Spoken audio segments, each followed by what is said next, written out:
নমস্কার। আজ আমরা উপস্থিত হয়েছি শিক্ষায় মহড়া সত্যরঞ্জন বিদ্যা মন্দিরে। সামনে মাধ্যমিক পরীক্ষা, আর মাধ্যমিক পরীক্ষার্থীদের কথা চিন্তা করে শেষ মুহূর্তে সাবজেক্ট ওয়াইজ টিপস নেওয়ার জন্য আজকে আমরা স্কুলে উপস্থিত হয়েছি। এই মুহূর্তে আমাদের সঙ্গে আছেন শিক্ষা স্কুলের বাংলা শিক্ষক শেখ আদি। আদিবাবু, আপনাকে স্বাগত জানাই। খবর পক্ষ থেকে আপনাকে ধন্যবাদ জানাই আমাদেরকে সময় দেওয়ার জন্য।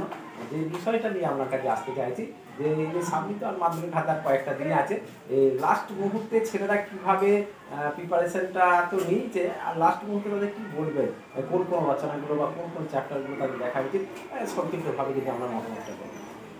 আমাদের মাধ্যমিক পরীক্ষা এসেই গেছে। 10ই ফেব্রুয়ারিতে আমাদের মাধ্যমিক পরীক্ষা শুরু হচ্ছে। আর মাধ্যমিক পরীক্ষা 90 লিখিত পরীক্ষা হয়। তা 90 যদি পেতে হয়, তা ছাত্রছাত্রী কয়েকটি বিষয় মনে রাখতে হবে। যেমন টেক্সট বই, মানে পাঠ্য বইয়ের প্রতিটা চ্যাপ্টার যদি মনোযোগ সহকারে ছাত্রছাত্রীরা পড়ে, তাহলে ওখানে এমসিকিউ নম্বর থাকে 17 নম্বর, 17 অবশ্যই পাবে। আর গ্রামারের প্রতি জোর দিয়ে, ব্যাকরণের প্রতি ভালো জোর দিতে হবে, যাতে সমাজ কাকে বলে বা নিত্য সমাজ কাকে বলে তার উদাহরণ, বা কারো অকারো কাকে বলে তার উদাহরণ, এই ধরনের যদি দেয় তাহলে কিন্তু ভালো। আর প্রতিদিন টেস্ট পেপারটা প্র্যাকটিস করতে হবে, তাহলে কিন্তু ছেলেরা ব্যাকরণটা ভালো করতে পারবে। আর সবচেয়ে যেটা মনে রাখতে হবে যে পরীক্ষার খাতার চারপাশে অবশ্যই মার্জিন দিতে হবে। মার্জিন না দিলে কি হয়, খাতা দেখতে সুন্দর লাগে। আর অনেক সময় ছাত্রছাত্রী যেটা করে যে মার্জিন না দিয়ে উত্তরের সঙ্গে দাগ নম্বরটা একসঙ্গে লিখে দেয়। তার ফলে কী হয় না, ছাত্রছাত্রীর নম্বর হারানোর সম্ভাবনা থাকে। তাই অবশ্যই মার্জিনের বাইরে যে দাগ নম্বরটা লেখা হয়, তাহলে কিন্তু নম্বর হারানোর কোনো সম্ভাবনা থাকে না। আর ছাত্রছাত্রীদের আমি বলবো, পরীক্ষা নিয়ে পৌঁছানোর পর প্রশ্ন হাতে যখনই পাবে, তারা যেন অবশ্যই যে স্যার গার্ডে থাকবেন ওনাকে কোনো সমস্যা হলে যেন জেনে নেয়, নার্ভাস খাবেন না। আর নিজের উপর আত্মবিশ্বাস বা কনফিডেন্স রাখতে হবে, যাতে আমি উত্তর করতে পারবো। যে প্রথম থেকে কারো দেখে লিখবো, তাহলে এই মানসিকতা যদি তৈরি হয়, আর সে যেটা শিখেছে সেটা কিন্তু ভুলে যাবে। তাই নিজের উপর কনফিডেন্স রেখে নিজে থেকে উত্তর করতে হবে। আর বাংলায় যেটা সবচেয়ে ভালো হচ্ছে, হাতের লেখা স্পষ্ট করা দরকার আছে। বানান ভুল যাতে না হয় সেই বিষয়টা নজর রাখতে হবে। আর সাধু চলিত মিষ্টি উত্তর করা মোটেই চলবে না, কারণ বাংলায় বানান ভুলে ভালো নম্বর কাটা যায়। আর সাধু চলিত মিষ্টি যদি উত্তর করা হয়, সেখানেও কিন্তু একটা নম্বর কাটার সুযোগ থাকে। তাই এটাও পরীক্ষার্থীদের নজর রাখতে হবে, যাতে বানান ভুল না হয় বা সাধু চলিত মিষ্টি উত্তর না হয়। সেটা কিন্তু যথেষ্ট সতর্কভাবে পরীক্ষা দিতে হবে।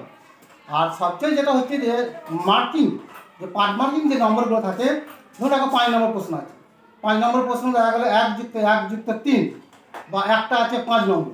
তাহলে 5 নম্বর উত্তরটা না করে যদি পার্ট মার্কিং উত্তরটা করে, তাহলে কিন্তু ছাত্রছাত্রীরা খুব ভালো নম্বর পাবে। ধরুন একটা যেমন প্রশ্ন স্যাম্পেল বলি, যেমন ধরুন বললো যে ফাউন্টেন পেনের আবিষ্কারকর্তা কে, বাংলায় এই পেনের নামকরণ কে করেছিল, বা ফাউন্টেন পেনের জন্ম ইতিহাস লেখো। তার প্রথমে 1, তারপরে 1, তারপরে 3। তার প্রথমে যদি বলা হয় যে বাংলা ফাউন্টেন পেনের নামকরণটা কে করেছিল, তার উত্তরটা হলো। তারপরে এই পেনের নামকরণটা কে দিল, তার উত্তরটা হলো। তারপরে তার জন্ম ইতিহাসটা বলে দিল। তাহলে কিন্তু 1, 1, 3 নম্বরটা ভালো আসবে। এখানে নম্বর কাটার কোনো সুযোগ থাকবে না। আর 5 নম্বর উত্তর করলে কিন্তু স্যার যে খাতা দেখবেন গড় নম্বর দিতে পারেন। আচ্ছা, হ্যাঁ, যার জন্য ওটা পার্ট মার্কিং সবসময় করা দরকার আছে। নাম্বারটা বেশি, নম্বর অবশ্যই বেশি। আর যেটা হচ্ছে যে আপনার রচনার ক্ষেত্রে অবশ্যই দুটো পেন ব্যবহার করা দরকার আছে। কারণ রচনা লেখার সময় যদি দুটো পেন ব্যবহার করে, তাহলে কিন্তু আমার যে পয়েন্ট যদি উত্তর লেখার সুবিধা হয়। পয়েন্ট উত্তর করলে কী হয়, বা স্যারের চোখেই পয়েন্ট নজরে আসবে।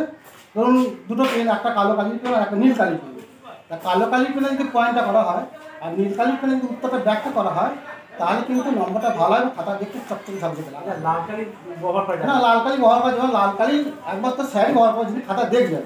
উনি ছাড়া আদার কোনো স্টুডেন্ট বা ছাত্রছাত্রীরা ব্যবহার করতে পারবে না। আর খাতা জমা দেওয়ার শেষ মুহূর্তে আমি একটা কথা ছাত্রীকে বলবো, যে খাতা জমা দেওয়ার 10 মিনিট আগে যেন অবশ্যই খাতাটা চেক করলেন। আমার 3 ঘন্টা যা উত্তর লিখেছে, সেটা যেন পুরো ভুল অবস্থা কি জমা দিয়ে না চলে আসে। প্রথম খাতা চেক করলো, বানান ভুল হয়েছে চেক করলো, বা কোনো প্রশ্ন উত্তর লিখতে বাদ পড়ে গেছে কিনা, সেটা ভালো করে 10 মিনিট চেক করে তবে যেন স্যারকে খাতা জমা দেয়। কারণ এই মাধ্যমিকের যে নম্বরটা, এই নম্বরটা ছাত্রছাত্রী আগামী ভবিষ্যতে নিজেকে প্রতিষ্ঠা করার ক্ষেত্রে সাহায্য করবে। তাই ছাত্রছাত্রী অবশ্যই যেন খাতা জমা দেওয়ার আগে ভালো করে খাতা চেক করে তবে যেন জমা দেয়, তাহলে কিন্তু ভালো হয়। তাহলে তোমরা শুনলে স্যার অতি সহজ সরল ভাষায় তোমাদেরকে একটা টিপস, শেষ মুহূর্তে টিপস দিলেন, যে কিভাবে তোমরা প্রিপারেশনটা নেবে, পরীক্ষা হলে কি কি করবে, কিভাবে উত্তর লিখবে, এই সমস্ত বিষয়টা নিয়ে স্যার একটা সংক্ষিপ্তভাবে কিন্তু সমস্ত দিকটাই তিনি কভার করলেন। এই জন্যে অসংখ্য ধন্যবাদ আলুবাবু, এই যে আপনার সুন্দর মূল্যবান বক্তব্য দেওয়ার জন্য। আশা করি আমাদের যে সমস্ত শিক্ষার্থী রয়েছে যারা পরীক্ষা দেবে তাদের অবশ্যই আপনার এই মতামত কাজে লাগবে। ভালো থাকবেন, আমাদের সময় ধন্যবাদ।